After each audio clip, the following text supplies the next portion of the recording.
bénisse. Encore les acclamations.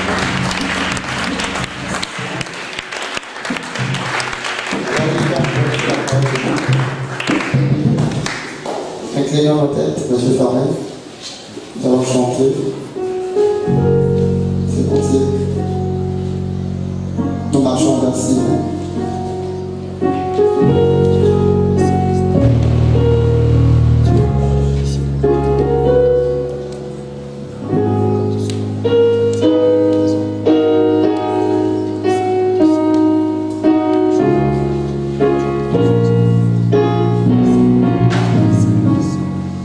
Sans voix, notre joie, nous qui aimons le Seigneur, joignons au chant un doux accord, joignons au chant un doux accord, et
Père Céleste,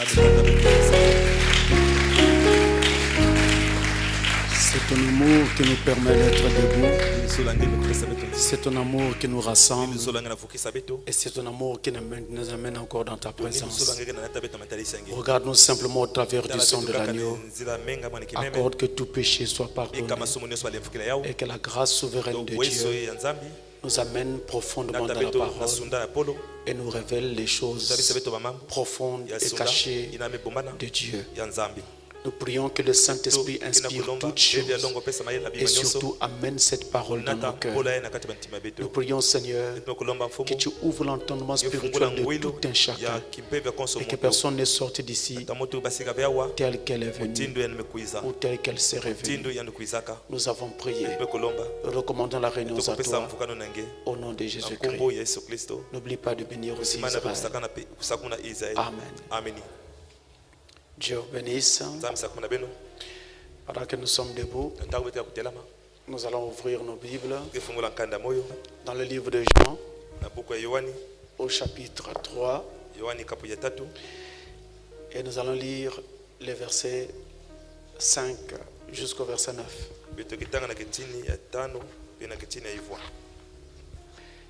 Jésus répondit: en vérité, je te le dis, si un homme ne naît d'eau et d'esprit, il ne peut entrer dans le royaume de Dieu.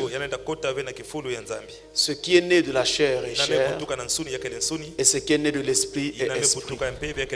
Ne t'étonne pas que je t'ai dit, il faut que vous naissiez de nouveau. Le vent souffle où il veut, et tu en entends le bruit, mais tu ne sais d'où il vient, ni où il va. Il en est ainsi de tout homme qui est né de l'esprit. Nicodème lui dit: comment cela peut-il se faire?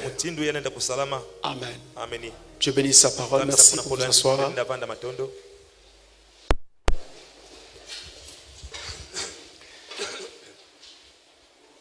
Nous aurions pu aller plus loin encore dans cet enseignement, mais aujourd'hui nous allons essayer d'aborder la dernière partie de cette étude.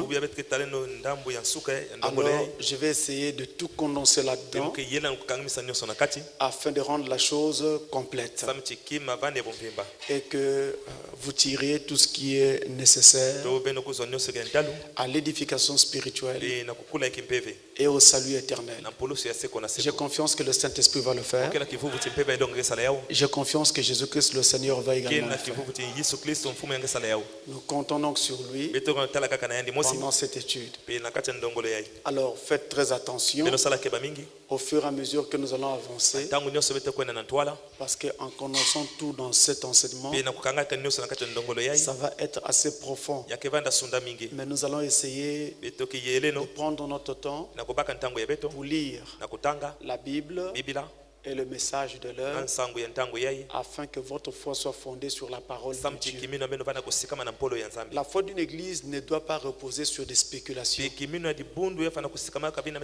La foi d'une église doit reposer sur la parole de Dieu, de sorte que les croyants doivent être capables de dire: nous croyons ceci parce que la parole de Dieu le dit.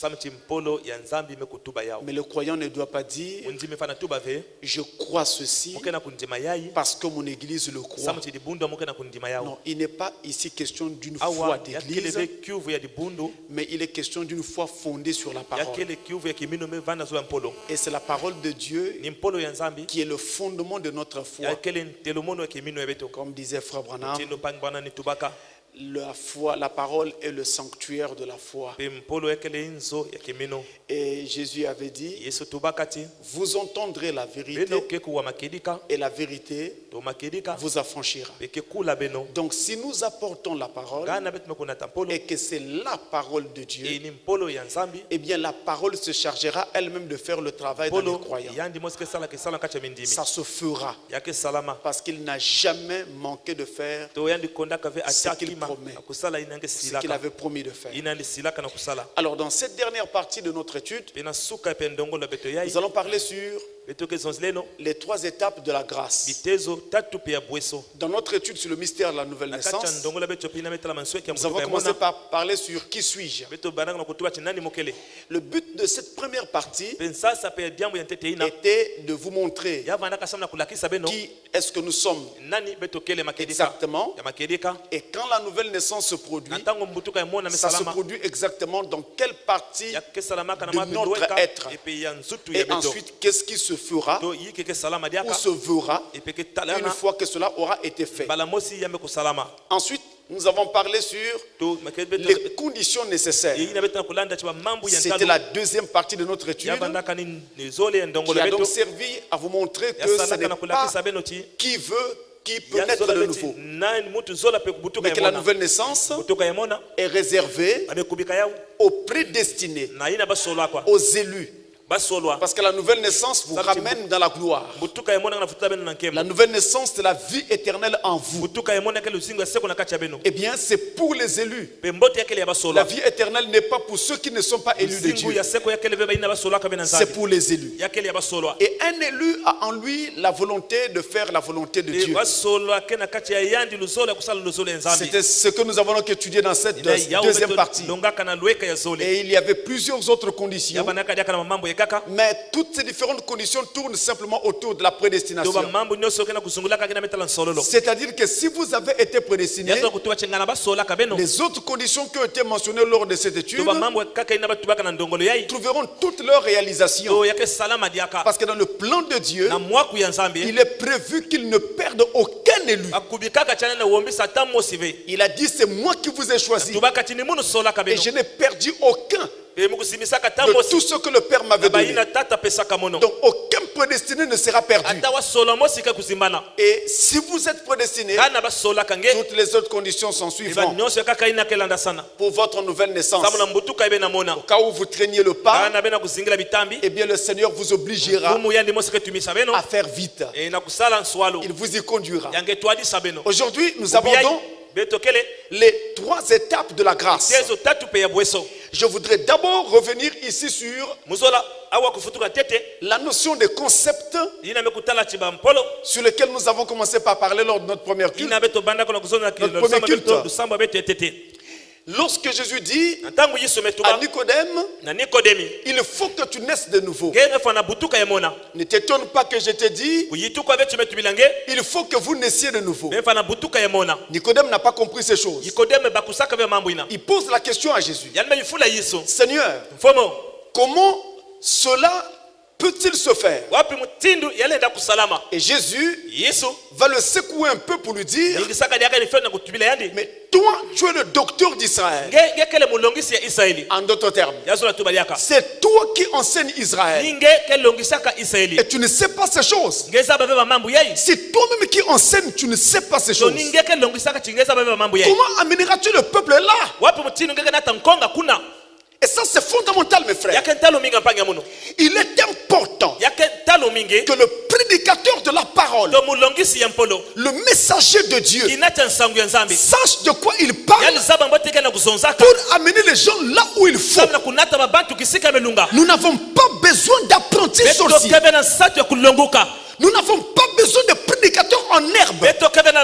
On n'essaye pas, mais on fait. Si tu viens pour essayer, il faut aller prêcher ailleurs, mais pas là où on prépare l'épouse de Christ. Toi, tu es le docteur d'Israël. C'est toi qui enseignes Israël. Comment tu ne sais pas ces choses? Toi, tu es le prédicateur de l'évangile.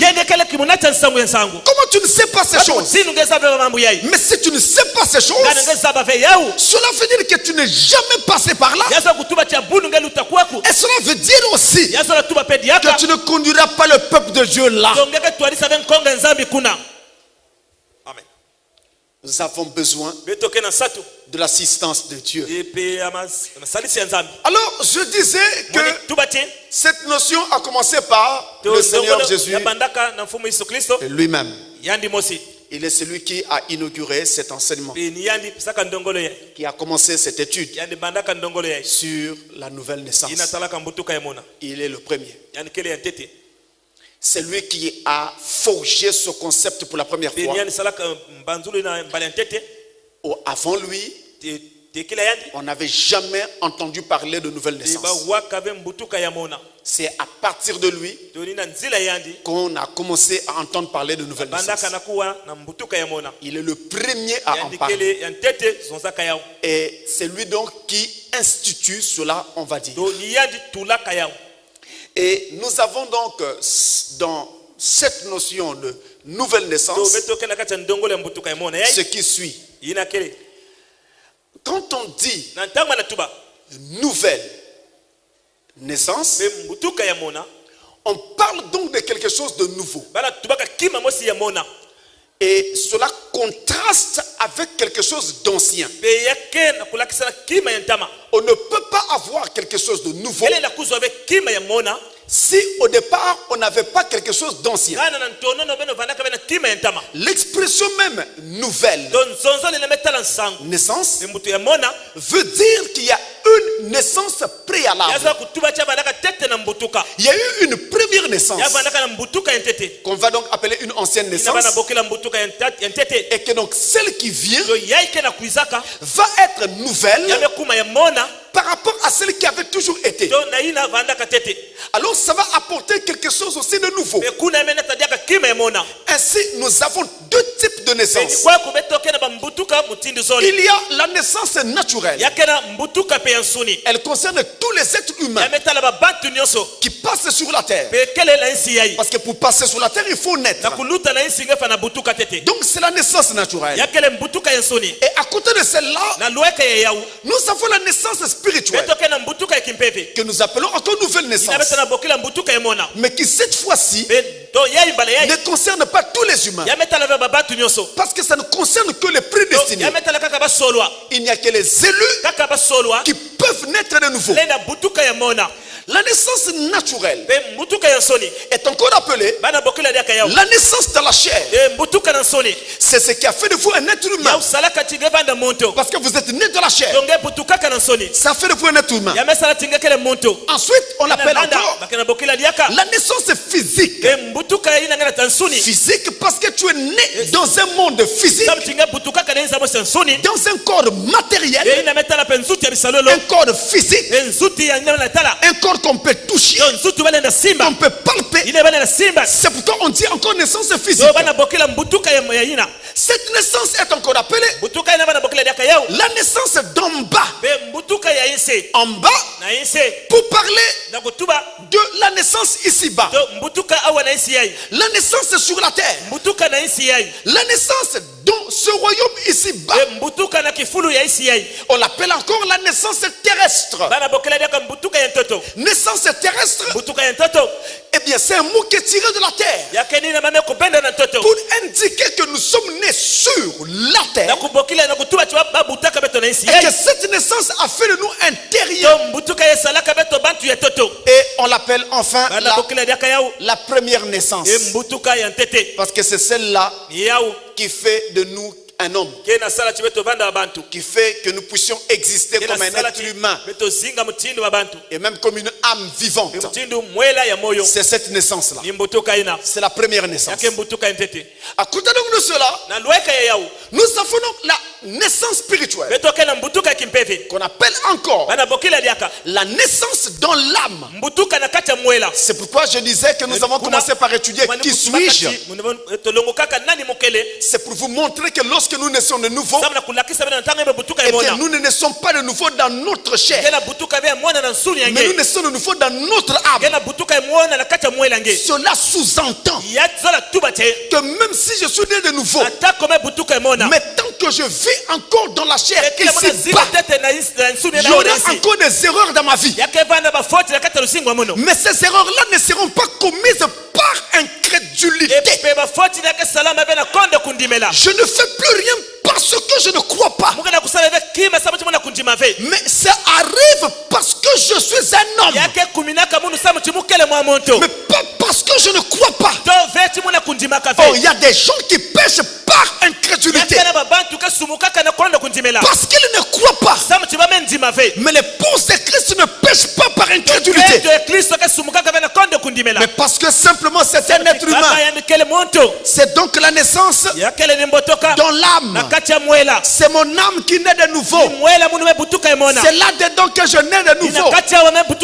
Voyez-vous, ça se passe là-dedans. Je reviens, c'est pourquoi dans la première partie, qui suis-je, j'ai insisté là-dessus, parce que si je suis né de nouveau, mon âme, elle est née de nouveau, mais pas mon esprit, pas ma chair. Il faut que ces deux autres parties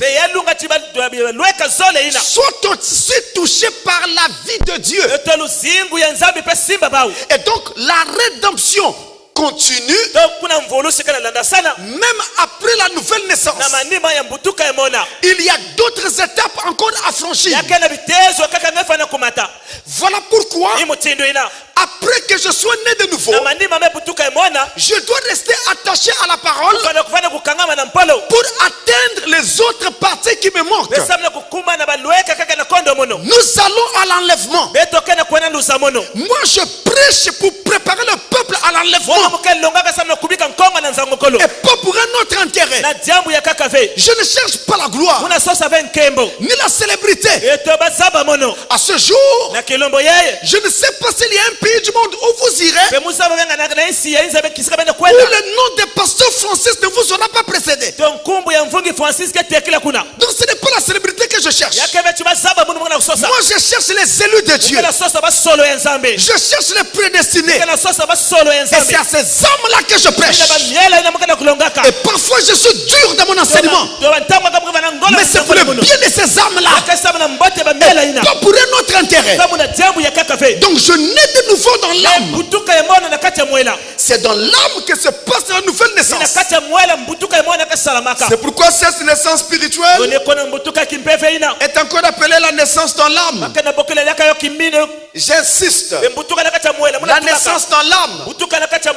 Ensuite, cette naissance est encore appelée la naissance en esprit. Parce que je nais de nouveau du Saint-Esprit. C'est une expression que vous lirez dans les brochures de Frère Branham.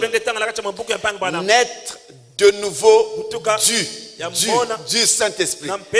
Si Dieu peut permettre que je touche tout ça aujourd'hui, ça sera très bien. Comme ça, vous aurez une meilleure vision de tout ça. Ça s'appelle encore la naissance d'en haut. Ma première naissance a fait de moi un être humain. Ici-bas. Maintenant, je nais de nouveau là-haut. Voyez-vous? C'est pourquoi Jésus avait dit, n'attristez pas ou ne persécutez pas, ne maltraitez pas l'un de ces plus petits qui croient à moi, parce que leurs anges dans les cieux voient la face de votre Père céleste. Les anges de qui? De ceux qui sont nés de nouveau. Mais c'est quoi ces anges-là? Chacun de nous a un ange qui est dans la présence de Dieu. Cet ange-là, c'est votre corps céleste. C'est de ça qu'il s'agit. Et donc vous voyez, c'est par la nouvelle naissance que il y a un ange qui se forme là-bas là-haut pour vous. On est de nouveau dans l'esprit. Ça s'appelle encore la naissance dans l'esprit, parce que c'est la naissance par le Saint-Esprit. On dit aussi c'est la naissance d'en haut, parce que nous naissons de là-haut. À cause de cela, on dit encore c'est la naissance céleste. Et naturellement c'est la deuxième naissance, ou devrais-je dire la seconde naissance, parce qu'il n'y aura pas une troisième. Il y a eu une première naissance qui a fait de moi un être humain sur la terre. Maintenant il y a une seconde naissance qu'on appelle encore nouvelle naissance, qui fait de moi un fils ou une fille de Dieu. Ma première naissance a fait de moi un fils de mon Père terrestre, une fille de ma mère terrestre. Maintenant, ma seconde naissance, ma nouvelle naissance, fait de moi un fils de Dieu, une fille de Dieu. Arrêtons un instant là. C'est quoi un fils de Dieu? Un fils de Dieu, ce n'est pas un membre d'église. Amen. Ceux qui fréquentent les églises ne sont pas tous des fils de Dieu. Pour preuve, il y a des sorciers qui fréquentent les églises. Mais les fils de Dieu ou la fille de Dieu, c'est celui-là ou celle-là qui est né de nouveau de l'Esprit de Dieu et qui est baptisé du Saint-Esprit dans l'âme. Parce que tu peux être baptisé du Saint-Esprit, mais pas dans l'âme, mais au niveau de ton esprit humain. Ça va produire les dons, mais ça n'amènera pas la vie de Dieu. Voilà ce qu'il faut retenir en ce qui concerne cette notion de concept. Maintenant, mes frères, la nouvelle naissance, c'est aussi et encore le salut. Amen. Si je suis né de nouveau, cela veut dire que je suis sauvé. Amen. Celui qui est sauvé, c'est celui qui est né de nouveau. Pas celui qui fréquente une église. Fréquenter une église, c'est bien, mais ça ne vous garantit pas le salut. Mais quiconque est sauvé fréquente une église et doit avoir une église qu'il appelle son église. Mais ça ne sauve pas. Vous vous rappelez de Nicodème, ou plutôt devrais-je dire de Corneille, qui fréquentait la synagogue pendant plusieurs années et qui n'avait jamais été sauvé. Mais Dieu avait vu son cœur. À cause de cela, il lui a envoyé une visitation pour qu'il reçût le Saint-Esprit. Parce que s'il n'avait pas reçu le Saint-Esprit, Corneille ne serait pas sauvé. On est très sérieux. C'est la raison pour laquelle nous ne suivons pas les mouvements. Nous suivons la parole. C'est ça notre fondement. Le salut, c'est la nouvelle naissance. La nouvelle naissance, c'est le salut. Tu es né de nouveau, tu es sauvé. Tu n'es pas encore né de nouveau, tu n'es pas encore sauvé. Comment tu peux être dans une église pendant 1 mois, 2 mois, 3 mois, voire 6 mois, et tu n'es pas baptisé? Comment on peut expliquer ça? Tu as envie d'être sauvé ou pas? Tu viens à l'église pour le salut ou pas? Donc il faut que ces choses soient prises en compte. Jésus avait dit, celui qui croit et qui sera baptisé sera sauvé. Tu n'es pas baptisé? Comment tu peux prétendre au salut? Le baptême, c'est le point de départ. On va y arriver. C'est l'étude d'aujourd'hui. Donc, je répète, la nouvelle naissance, c'est le salut. La Bible dit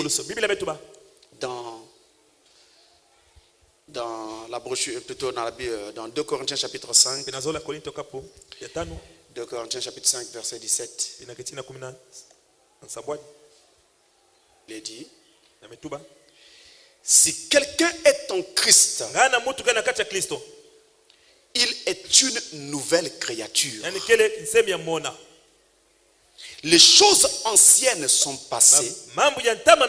Voici, toutes choses sont devenues nouvelles.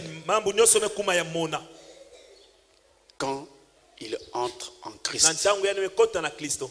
Pas quand il intègre l'église. Mais quand il entre en Christ.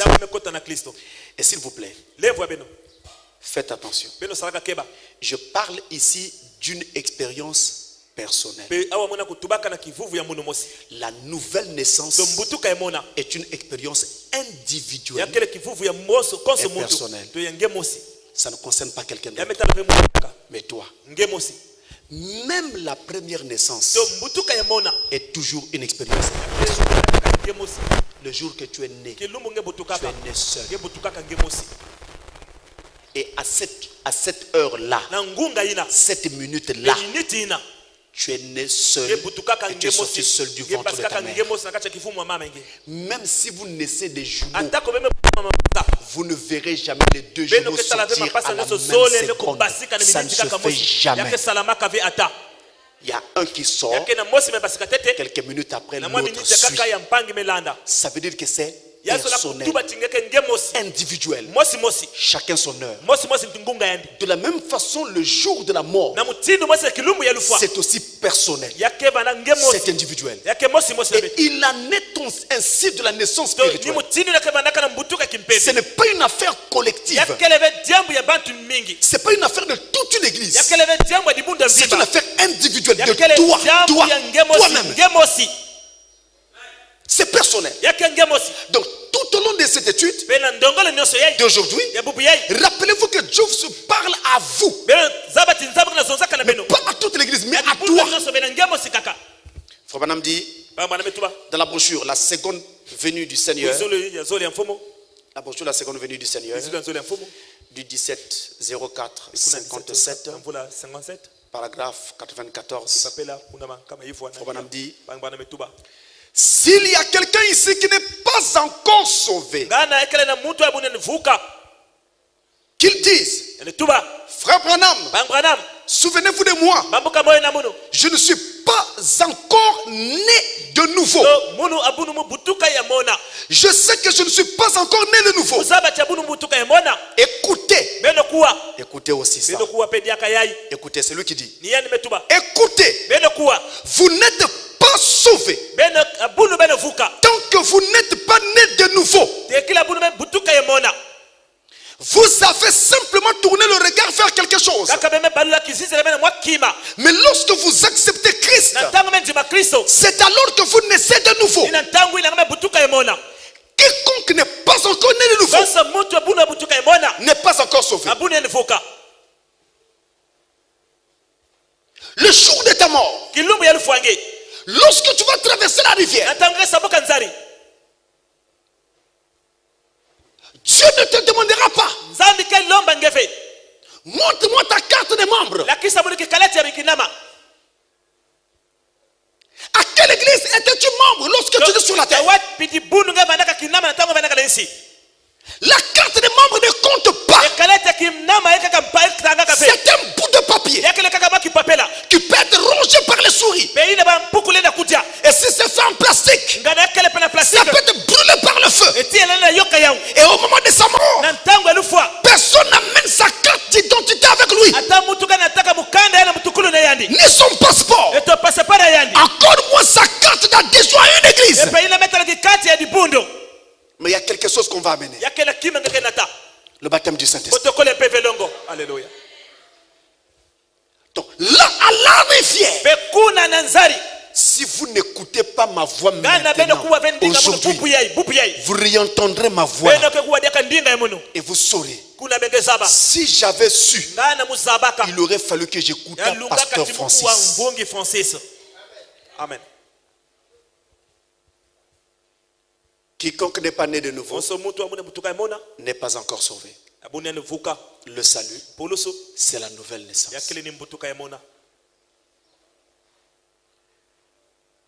La nouvelle naissance, c'est le salut. C'est ça qui fait de vous un chrétien. Chrétien veut dire un petit de Christ, un enfant de Christ, quelqu'un en qui Christ habite. Comment Christ vient-il habiter en moi? Par la nouvelle naissance. Maintenant, nous avons lu un premier passage où on nous dit que si quelqu'un est en Christ, eh bien il est devenu une nouvelle créature. C'est justement ça la nouvelle naissance. Devenir une nouvelle créature. Alors, dans les églises, on dit aux gens: naissez de nouveau. Vous devez naître de nouveau. C'est un très beau slogan. Maintenant, il est important de dire aux gens comment on y arrive. Je vais m'y employer. Prenons d'abord ce passage. Dans le livre de Colossiens, au chapitre 3, verset 1 jusqu'à 10. Devenir une nouvelle créature. Colossiens 3. Verset 1 à 10. Si vous avez vos Bibles avec vous, suivez la lecture avec moi. Et même si vous êtes un enfant, je voudrais dire aux enfants qu'à partir de l'âge de 8 ans, l'enfant est compté d'après ce qu'il fait. À partir de 8 ans, c'est l'âge de la raison. Ses péchés lui sont comptés devant Dieu. Avant 8 ans, l'enfant n'a pas besoin de repentance parce qu'il ne sait pas ce qu'il fait. Mais tous ceux qui ont déjà atteint et dépassé 8 ans, vous devez naître de nouveau. Écoutez. Allons dans Colossiens 3, 1, 10. Si donc vous êtes ressuscité avec Christ, c'est ça qu'on appelle naître de nouveau. Ressuscité avec Christ. Cherchez les choses d'en haut, où Christ est assis à la droite de Dieu. Affectionnez-vous aux choses d'en haut et non à celles qui sont sur la terre. Quand vous êtes mort et votre vie est cachée avec Christ en Dieu, quand Christ, votre vie paraîtra, c'est-à-dire reviendra, alors vous paraîtrez aussi avec lui dans la gloire. Vous serez enlevé avec lui. Faites donc mourir les membres qui sont sur la terre. L'impudicité. N'allons pas vite. L'impudicité, c'est le péché qu'une jeune fille commet quand elle sort avec un garçon alors qu'ils ne sont pas mariés.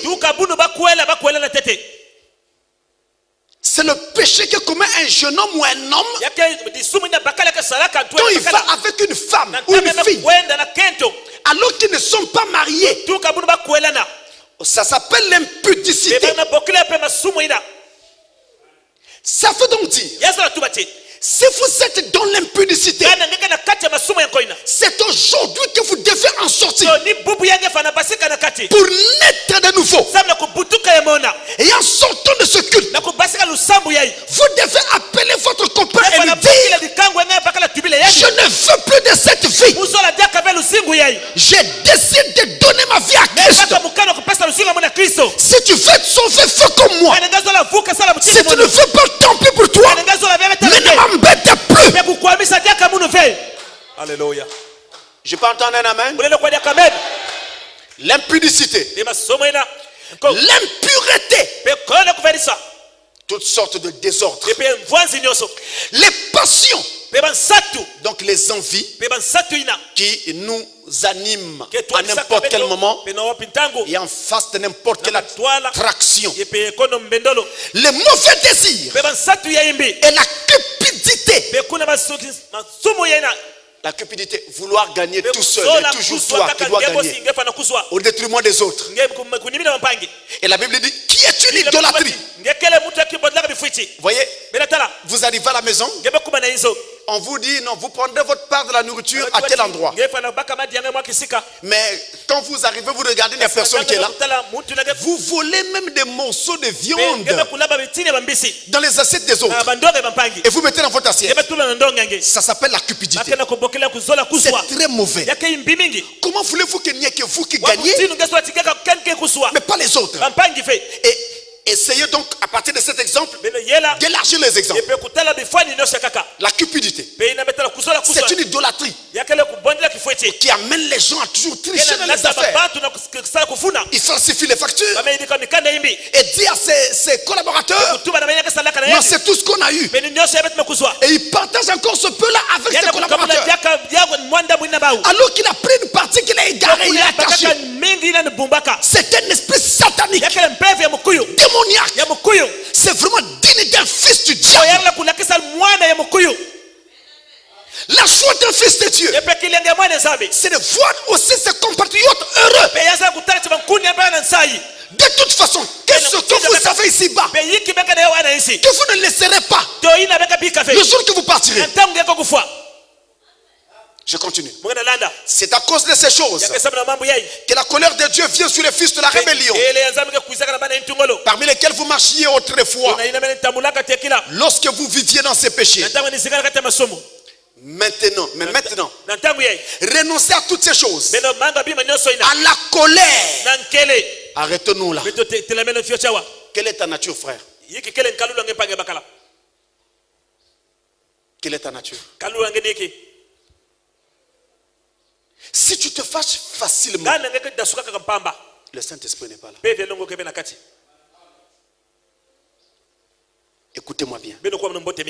Il vous est permis de dire à quelqu'un que vous n'êtes pas d'accord lorsque vous n'êtes pas d'accord sur un fait.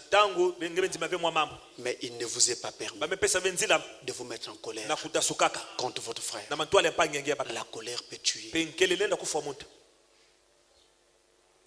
De la colère, on peut basculer très facilement à la haine. Et de la haine, on peut très facilement basculer à la violence. Cette nature n'est pas de Dieu.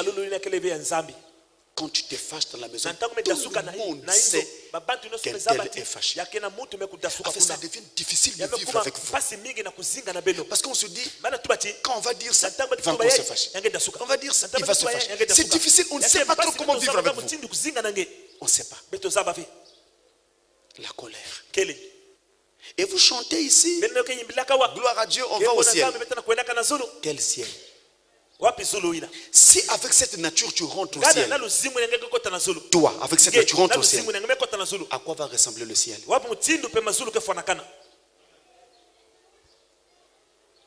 Vous voyez? C'est pourquoi c'est une nature qui quitte nos vies une fois que nous naissons de nouveau. La colère, l'animosité, quelqu'un qui agit comme un animal, par la colère, par la ruse, n'importe quoi, mais vraiment, c'est digne d'un animal.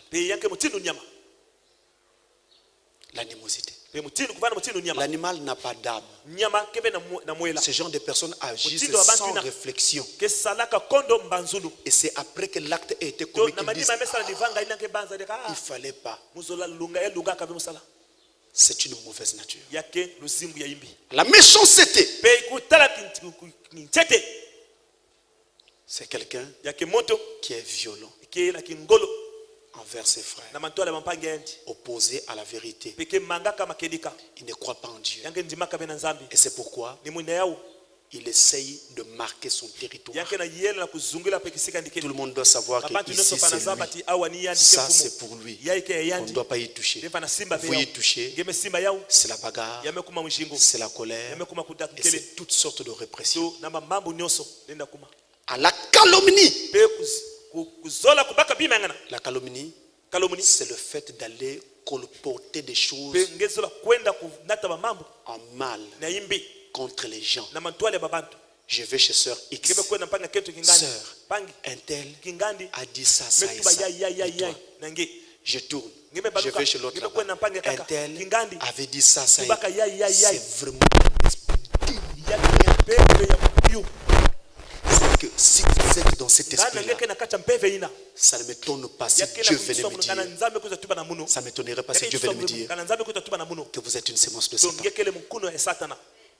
Parce que c'est le même esprit que Satan avait utilisé au ciel quand il était encore Lucifer. Quand il a corrompu les 2 tiers des anges, il allait de la porte d'un ange à la porte d'un autre ange, colportant des choses contre Jéhovah. Vous voyez ça? Et beaucoup d'églises en sont rongées. La calomnie. Aux paroles déshonnêtes qui pourraient sortir de votre bouche. Le chrétien doit rester honnête. Rester honnête. Clair. Sincère. Il n'est pas d'accord. Il te dit, je ne suis pas d'accord. Et non pas te dire aujourd'hui, oh non, c'est bon, c'est bon. Il tourne, je n'avais jamais été d'accord. C'est quel esprit? C'est quel esprit? Un fils de Dieu, une fille de Dieu ne marche pas comme ça. Quand il n'est pas d'accord, il te dit qu'il n'est pas d'accord. Voilà. Ne montez pas les uns aux autres. Je suis au verset 9. Le mensonge. Voici ma main levée. C'est parmi les premières choses qui quittent quelqu'un quand il naît de nouveau. C'est-à-dire, dans votre expérience vers la gloire, il y a des choses contre lesquelles vous allez encore vous battre. Mais les premières choses qui vous quittent au moment où vous naissez de nouveau, c'est le mensonge. Le mensonge en fait partie. Tu ne peux pas me dire que tu es né de nouveau et tu mens comme tu respires. Tu débites tes mensonges bleus. Et quand tu mens, tu ne ris pas. Tu es sérieux, tu ne ris pas. Tu es un menteur expérimenté. Savez-vous pourquoi cette chose-là doit vous quitter dès le départ?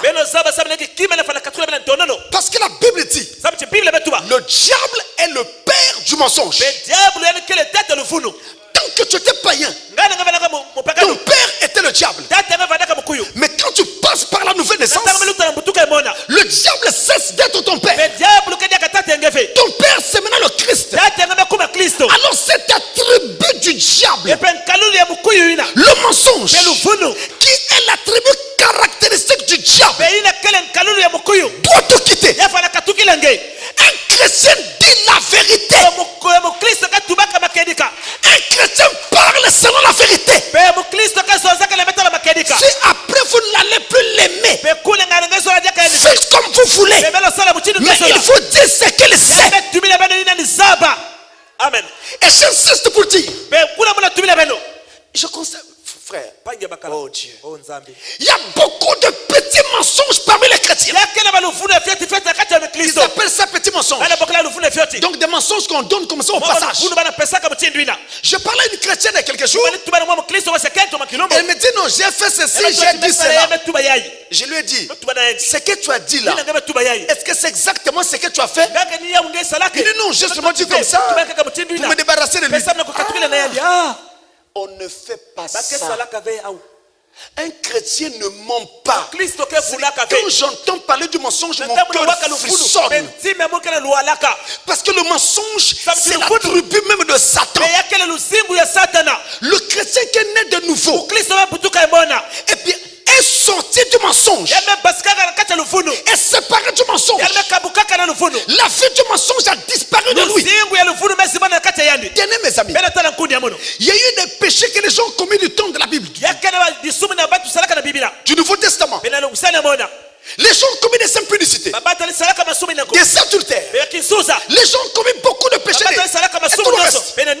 Mais montrez-moi un péché pour lequel les gens étaient tués sur place par Dieu.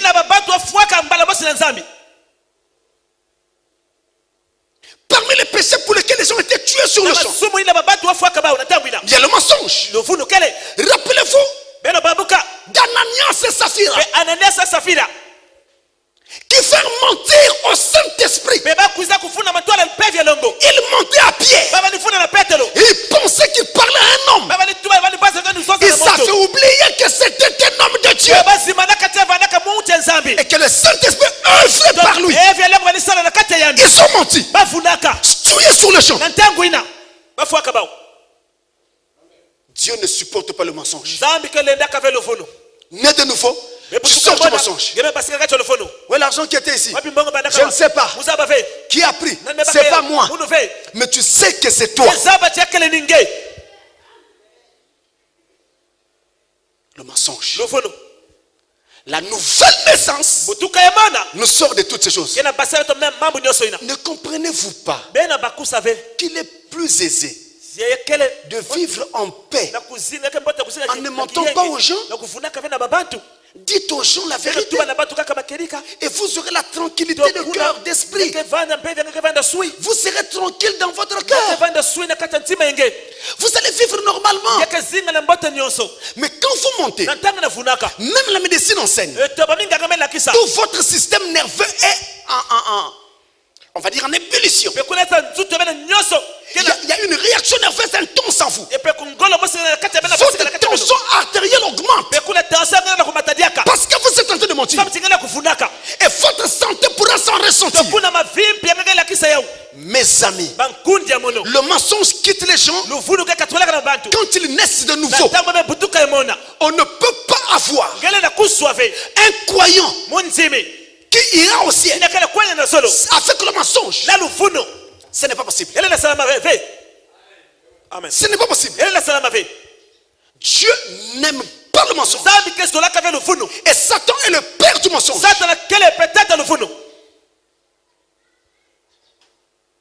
Voilà les choses dont il faut se débarrasser pour naître de nouveau. Justement, mes frères, les choses dont il faut se débarrasser, dont je parle, il y en a encore d'autres que je n'ai pas citées, mais que le Saint-Esprit est déjà en train de citer dans votre esprit. Tenez, vous êtes une femme, mais dans votre maison, vous avez un enfant dont le père n'est pas votre mari. Votre mari ne le sait pas. Vous lui avez caché ça, ça fait des années. À quel ciel tu iras? À quel ciel? Le jour de ta mort, la chorale pourra venir chanter. L'église venir en masse chanter. Le pasteur prêcher un serment angélique. Tout juste après ça, tu vas en enfer. Alléluia. Tu dois confesser cette chose. Tu dois aller voir ton mari, lui dire la vérité. Et demander aussi pardon à l'enfant. Parce que tu l'as trompé. Tu as fait croire à cet enfant que son père c'était X.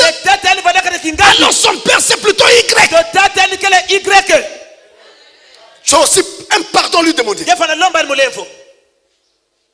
Vous voyez cet ensemble de choses. Le monde est dans cet état chaotique.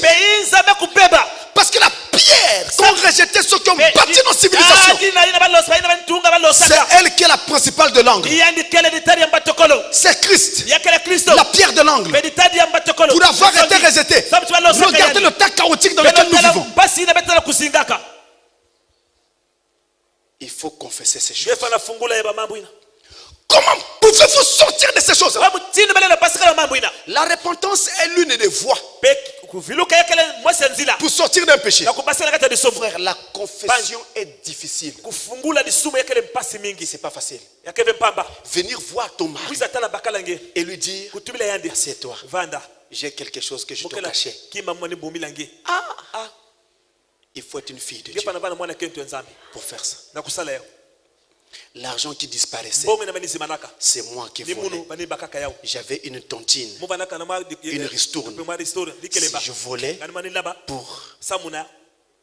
Maintenant, veut dire confesser. Avec parfois des maris qui parlent beaucoup. Dès que tu finis de confesser, il est dehors. Voilà moi des femmes comme ça, une voleuse. J'ai gardé une voleuse à la maison. Comment faire? Mais si tu ne fais pas, tu n'entres pas au ciel. On fait quoi?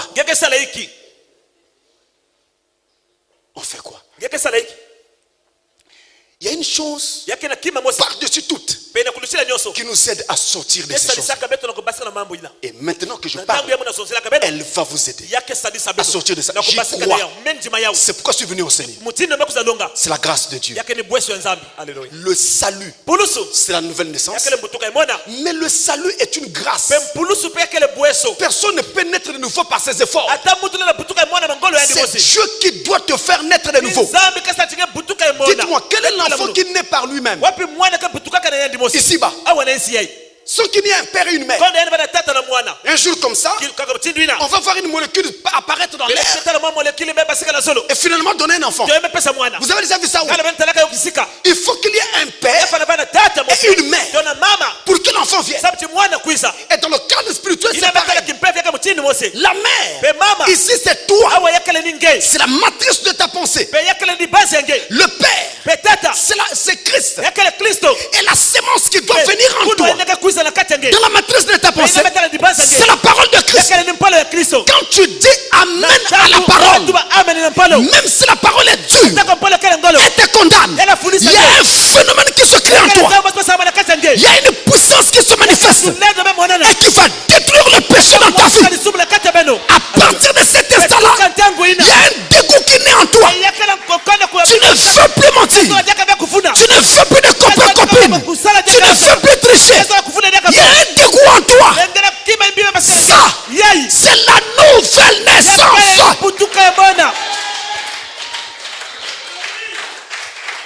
Amen. C'est une grâce. Et c'est Dieu qui produit cette grâce-là. Je vous le dis. Allons-y. Ephésiens chapitre 2. Le verset 8.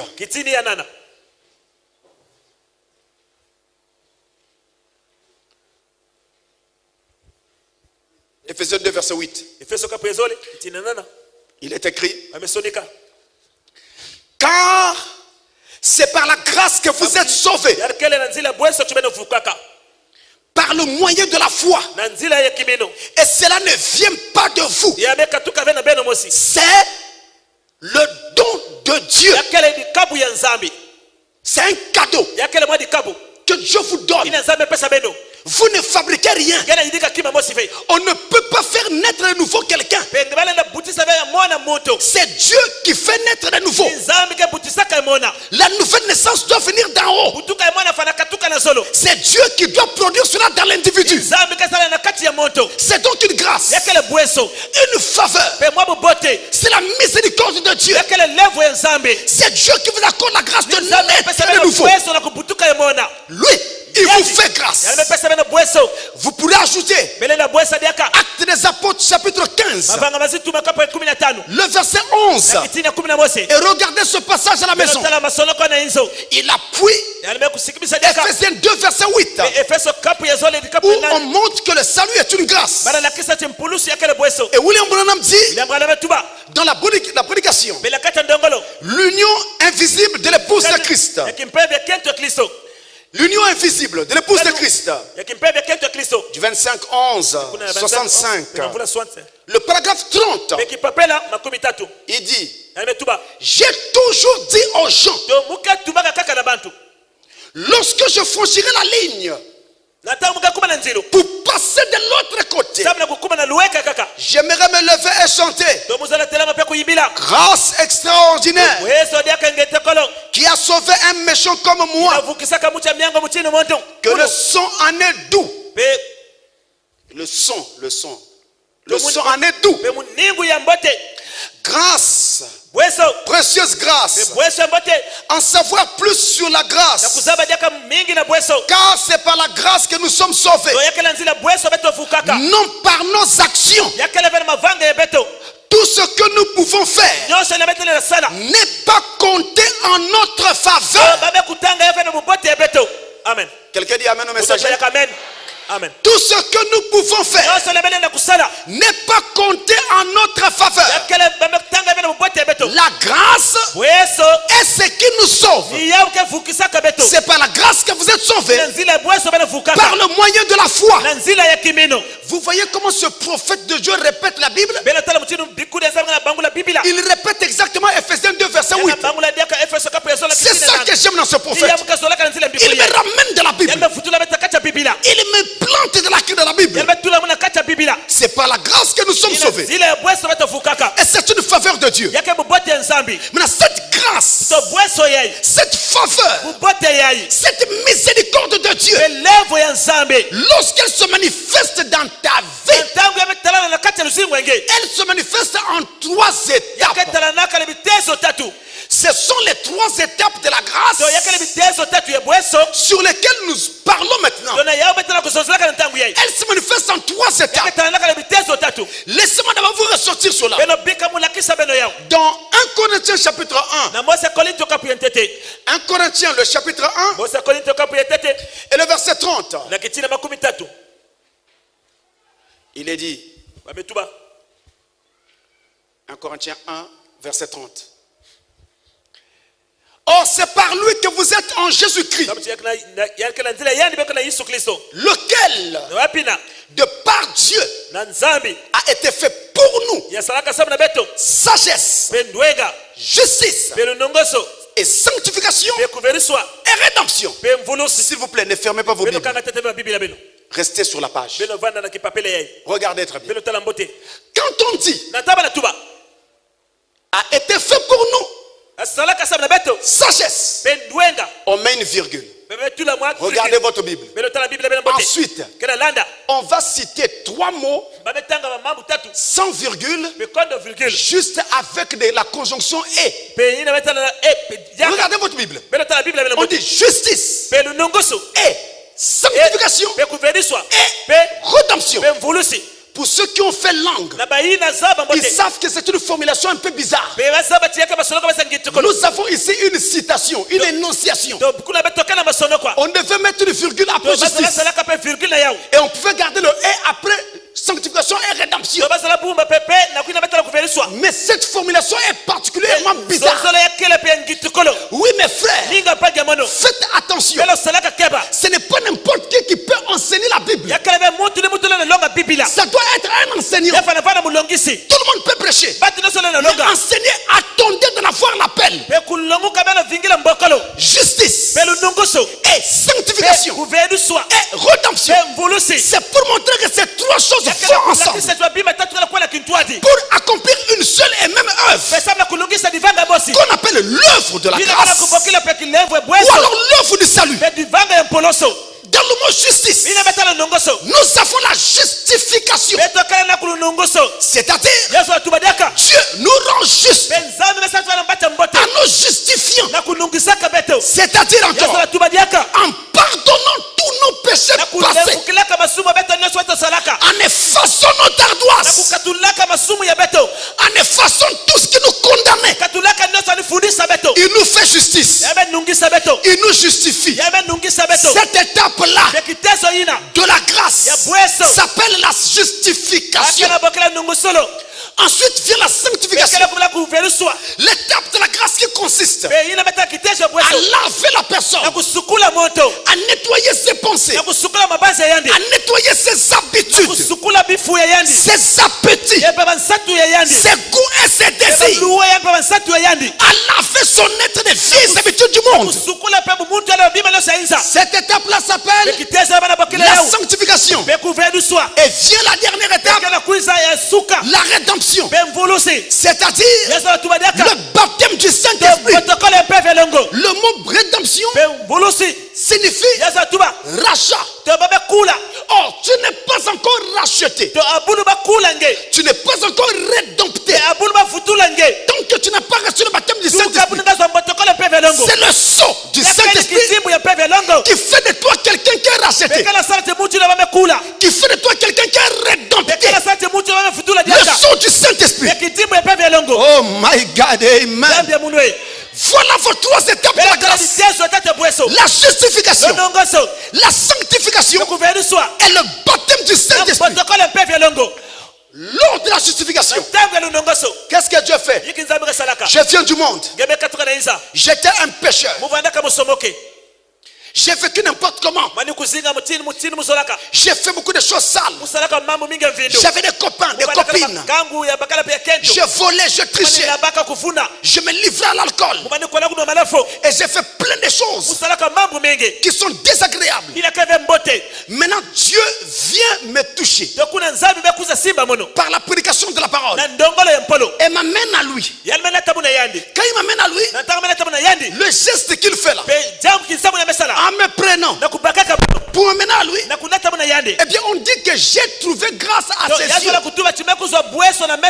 Alors commence l'œuvre de la grâce dans ma vie. À cette première étape, il m'a mené à lui. Maintenant, il doit m'amener jusqu'au baptême d'eau. Le baptême d'eau est le point d'achèvement de la première étape. L'étape, la première de la grâce, eh bien prend fin par le baptême d'eau.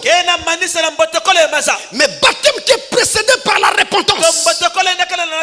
Quiconque est baptisé sans s'être repenti, son baptême ne compte pas.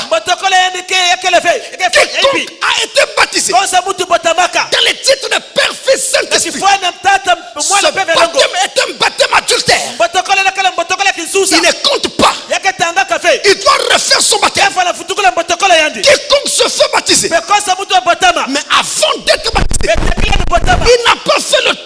ville, allant voir les gens pour se mettre en ordre avec eux, pour se repentir. Son baptême est nul. Le baptême d'eau doit être précédé par la repentance. Donc il m'appelle en me sortant du monde. Il m'amène à lui. Il me touche par sa parole. Je regrette ma vie passée. Ce regret me le baptême d'eau achève cette première étape. Alors commence la deuxième étape, la sanctification. Je suis maintenant baptisé et je fréquente l'église. Je vais tout le temps écouter la parole. Qu'est-ce que Dieu fait? Par la parole, il va se mettre à me sanctifier, à me laver des vieilles habitudes que j'avais acquis dans le monde. Toutes les habitudes là, le vol, la tricherie, l'effronnerie, l'impudicité, la fornication, les adultères et même la polygamie. Toutes ces choses là sont mauvaises. Je dois m'en sortir.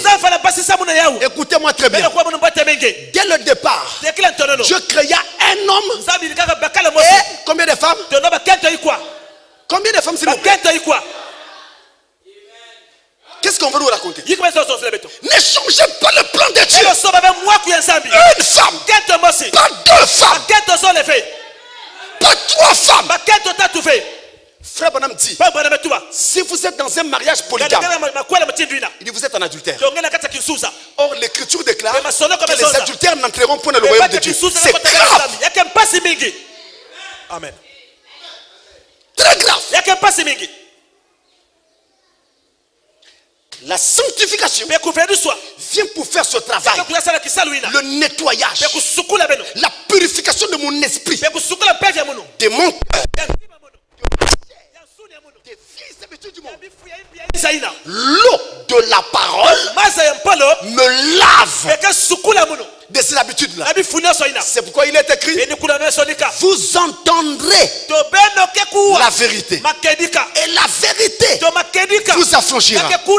En quoi elle va m'affranchir? En quoi ou de quoi elle va me délivrer? Elle va me délivrer de mes vieilles habitudes du monde. Elle va me sortir de cela. À partir de cette étape, la sanctification, elle devient complète lorsque vous arrivez à un point où, avant de faire quoi que ce soit, il y a une question qui naît en vous. Que dit la parole?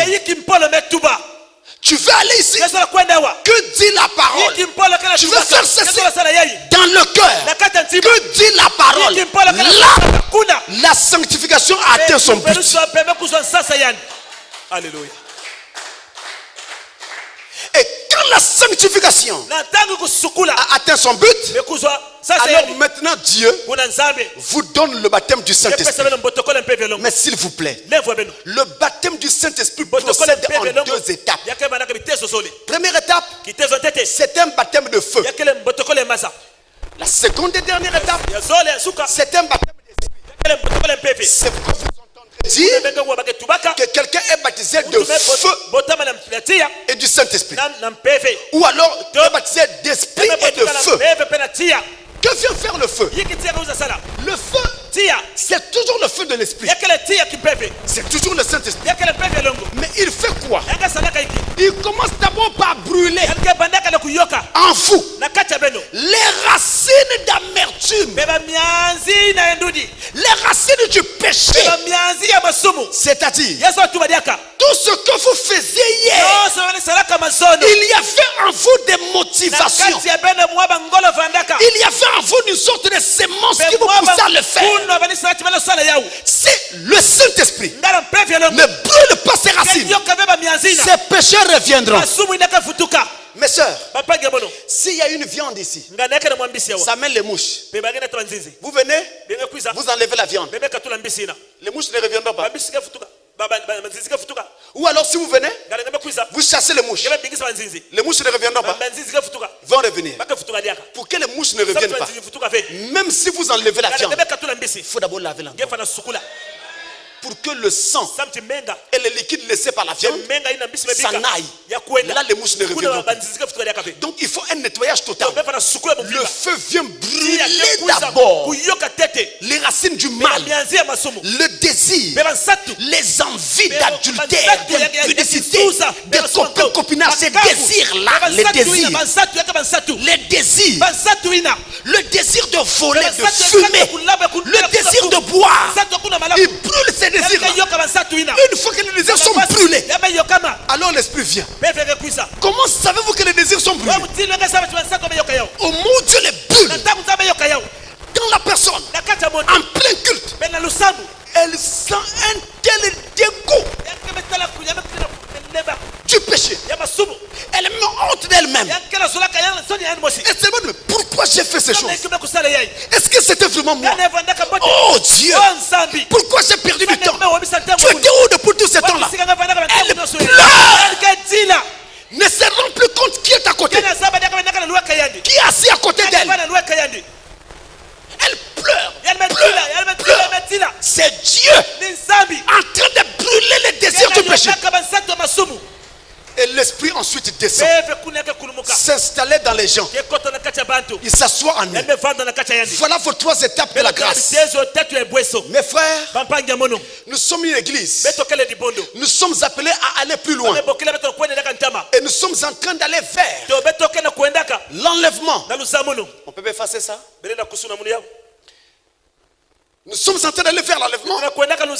Et je voudrais ici vous amener à comprendre que au-delà de ces 3 étapes de la grâce, justification, sanctification et baptême du Saint-Esprit, il y a d'autres étapes. Je vais vous les montrer. Nous allons ensemble dans le livre de Romains, au chapitre 8.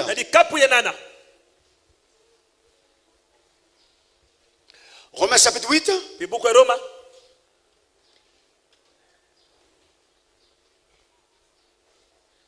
Le verset 28 jusqu'à 30.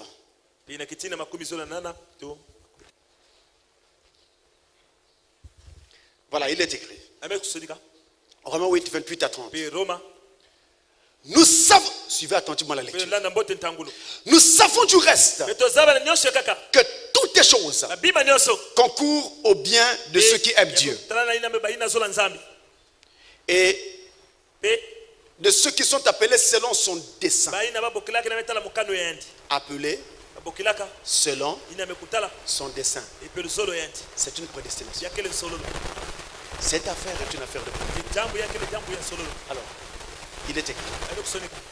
Car ceux qu'il a connus d'avance, il les a aussi prédestinés. Suivez-moi très bien. Première étape, j'écris ici 1. Prédestination. Prédestination.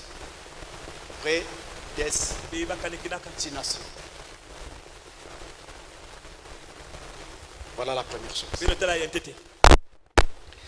Ceux qu'il a connus d'avance, il les a aussi prédestinés à être semblables à l'image de son fils, afin que son fils fût le premier-né entre plusieurs frères. Et ceux qu'il a prédestinés, il les a aussi appelés. Deuxième étape, c'est l'appel. Il appelle des gens. Il faut avoir été appelé. Ce qu'il a prédestiné, il les a aussi appelés. Et ce qu'il a appelés, il les a aussi justifiés. Troisième étape, ici c'est la justification. Suivez très bien. Nous sommes là. Les étapes que nous sommes en train de voir dans Romains, ce ne sont pas les étapes de la grâce, mais ce sont les étapes de la rédemption. Les 3 étapes dont je vous ai parlé, justification, sanctification, baptême de l'esprit, eh bien, ce sont les 3 étapes de la grâce. Je continue. Il dit, et ceux qu'il a appelés, il les a aussi justifiés. Et ceux qu'il a justifiés, il les a aussi glorifiés. Là, il y a un problème. Il saute de la justification à la glorification. Il y a un problème. Alors, suivez-moi bien. Ici, je mets plus bas. 7e étape. Glorification. Comme vous l'entendez, glorification. Il a sauté des étapes au milieu. Il y a 7 étapes. Alors, les étapes qu'il a sautées, je vais mettre ça entre parenthèses comme ça. Comme ça, voilà. Nous avons une 4e étape ici.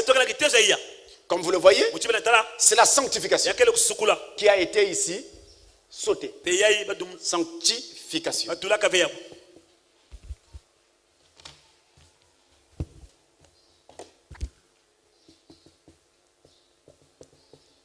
Ensuite, il y a une autre étape qui a été sur la 5e. J'abrège. BSE. C'est le baptême du Saint-Esprit. Mais il y a une 6e étape dont l'apôtre ne parle pas ici. Mais nous trouvons ces étapes dans les autres passages. C'est l'adoption.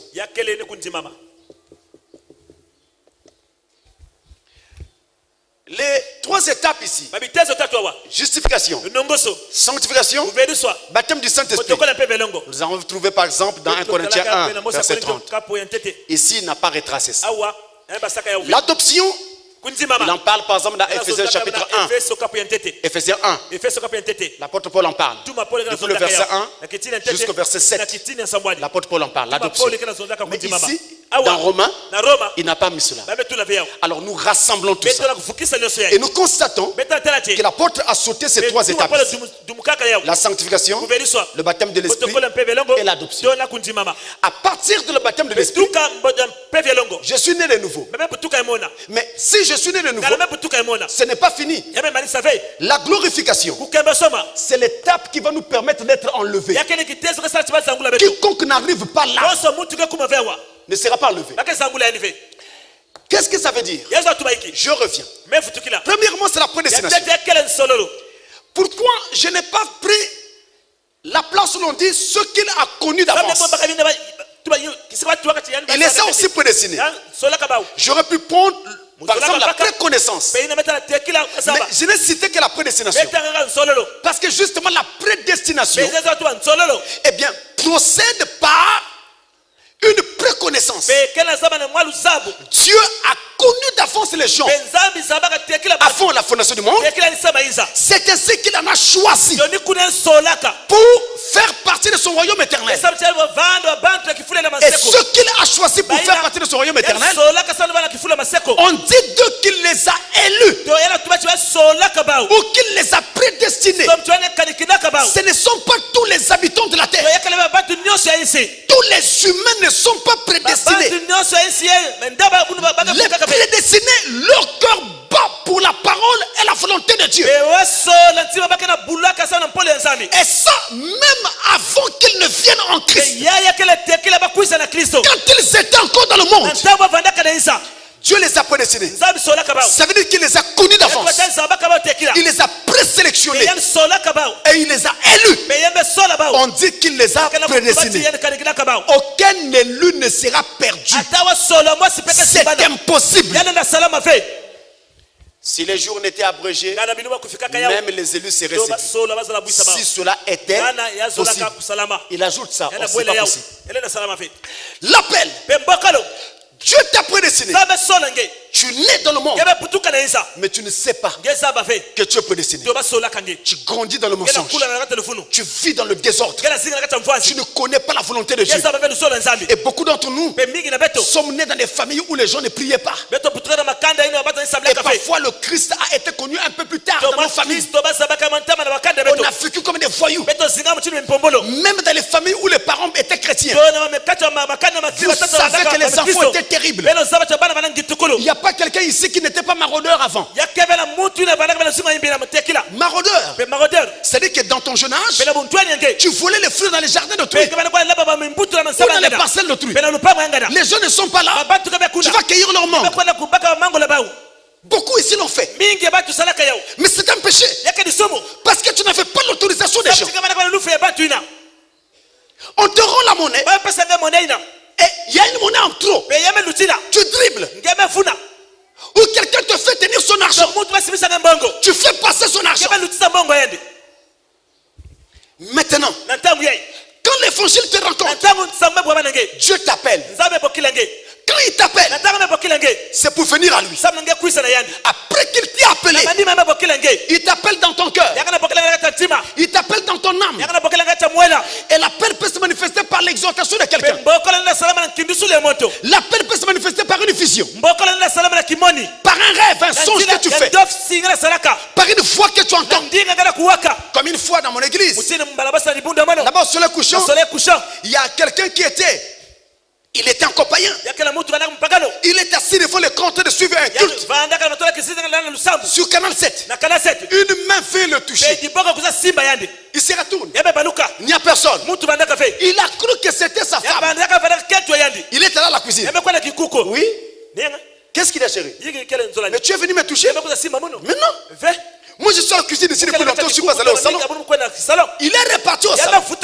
Il s'assoit. La même main vient encore toucher. Et après je crois qu'il s'est affalé. Je lui révèle quelque chose. Ça c'est l'appel. Maintenant quand Dieu t'a appelé, peu importe comment, il y a plusieurs fois. Alors il doit maintenant te justifier. La justification consiste à pardonner tes anciens péchés pour que tu commences une marche nouvelle. Ça passe par la repentance. Ensuite, après ça, vient la sanctification, où le Saint-Esprit nettoie ta vie des anciennes habitudes d'hier. Une fille qui faisait les trottoirs, c'était comme ça qu'elle gagnait sa vie. Maintenant qu'elle vient à Christ, Christ enlève ses habitudes. Ensuite, après ça, si la sanctification atteint son but, il te donne le baptême du Saint-Esprit. Alors tu es sauvé. C'est vrai. Mais tu n'es pas encore prêt pour l'enlèvement. Tu es sauvé, mais tu n'es pas encore prêt pour l'enlèvement. Pour être prêt pour l'enlèvement, là tu es sauvé. Ça veut dire que tu es né de nouveau. Ça veut dire que tu es un bébé spirituel. N'importe quel enfant qui naît et qui est encore bébé doit grandir. S'il ne grandit pas, il est appelé à mourir. Il faut qu'il grandisse. S'il ne grandit pas, il n'aura pas de vie. Il ne va pas travailler. Il fera quoi? Pour qu'il soit un homme qui s'assume, il faut qu'il grandisse. Et donc, la nouvelle naissance fait de toi un bébé en Christ. Maintenant, il faut que tu grandisses. En grandissant, tu dois atteindre la maturité. La maturité en Christ, c'est ça qu'on appelle l'adoption. Et à cette étape-là, Dieu te place dans le corps et te donne une place, un rôle à jouer. Et une fois que tu es adopté, tu es prêt pour l'enlèvement. Celui qui est adopté, c'est quelqu'un qui est mûr. Ce n'est pas un homme plaintif. Ce n'est pas un homme vacillant qui est ballotté par tout vent, mais un homme stable, mature, équilibré. Il est adopté. Il est prêt pour l'enlèvement. Alors peu importe quand est-ce que l'enlèvement se fera, il ira dans l'enlèvement. Parce que la glorification que vous voyez ici, ça veut dire quoi? La glorification, c'est l'étape qui consiste à changer de corps pour revêtir un autre corps, un corps de gloire. Celui-ci est un corps de chair. C'est un mauvais corps. Il nous fait souffrir. Il suffit que tu aies mal à la dent ici, tu vas rouler. C'est pas simple encore. Donc Dieu n'a jamais voulu que nous vivions éternellement dans ce corps. À Après ce corps, il y a un autre qu'on appelle le corps céleste. Votre ange qui se forme dans les cieux, qui est votre nouvelle naissance. Après cela, viendra donc le corps glorifié, qui sera un corps de chair, mais pas né par le péché comme celui-ci, mais venu par la création de Dieu. Alors Dieu prendra votre ange qui est dans les cieux, ce corps céleste, il va le mettre dans ce nouveau corps, il le fait rentrer là, et vous avez maintenant un nouvel être pour vivre éternellement. Voilà comment cela va se passer. C'est ça le programme, mes amis. Et ça, vous n'entendrez pas cela dans une dénomination, à moins qu'ils entendent cela et le vivent à partir du message du temps de la fin, pour aller redire dans leurs assemblées. Ça, c'est le message pour l'épouse de Christ. Ils ne savent même pas qu'il y a une adoption. Alléluia.